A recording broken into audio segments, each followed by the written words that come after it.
Today, 6133 will handle a 5-car train around the museum grounds. We rode the first train of the day in the vestibule end of the car. In addition to this, we have included some trackside footage of 6133 from our 2007 Memorial Day weekend visit to give you a 2-point perspective. The consists are very similar, and the only major difference is the blue NNWC 31 caboose on the 2007 trip.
Finished 3,000 men. It was a 24-hour day service. It never closed.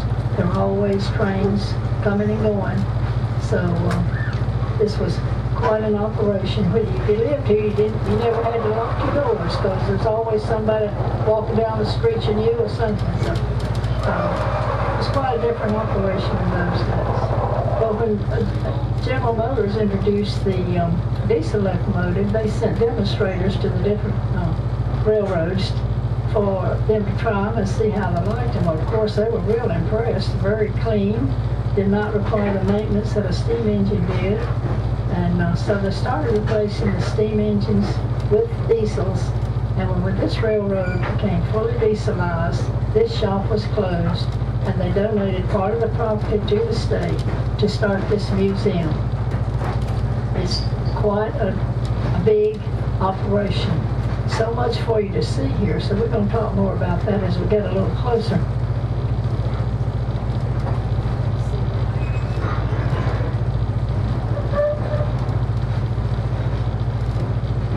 But this is what they call the South Yard. You see how many tracks are out there, but there were more than that when the shop closed. But they had taken up a lot of them because they were having to pay tax on it. They didn't like that now. So we back up. The engineers, the conductors on the back.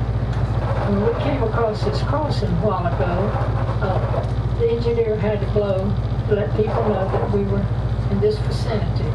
Well, and since we're backing up, the conductor on the back has to give the same signal that we gave going up the track.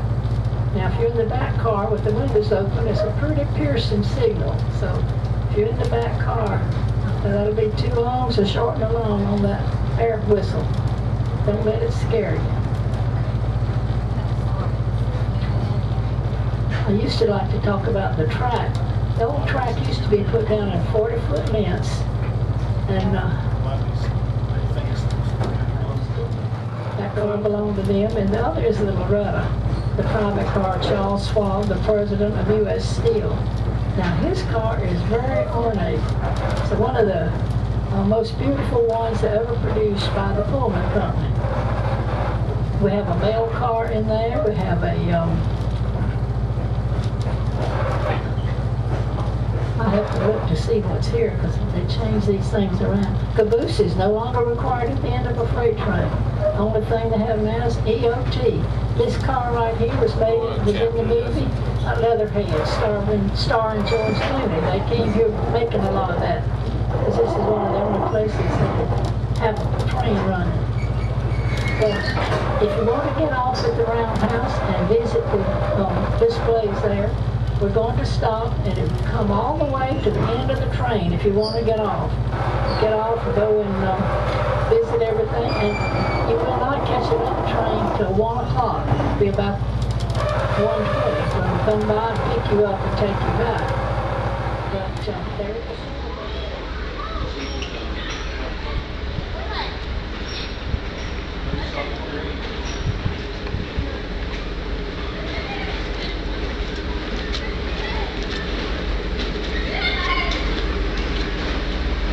Comes.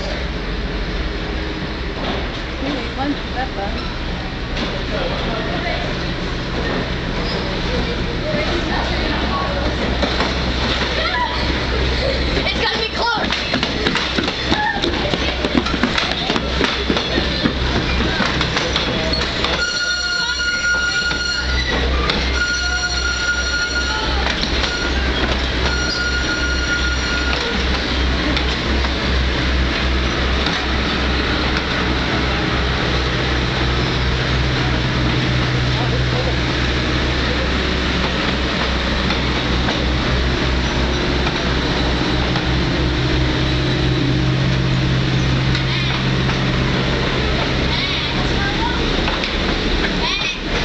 Yeah, there's a combine.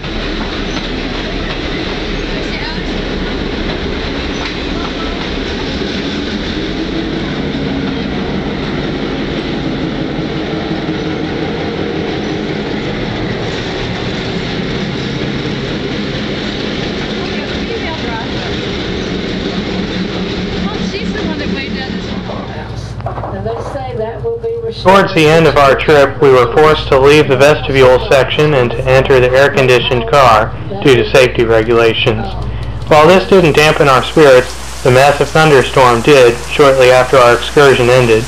While the storm cut our visit short, perhaps it was a reminder of why we celebrate Memorial Day and the men and women who gave their lives to us for the freedoms that we enjoy today.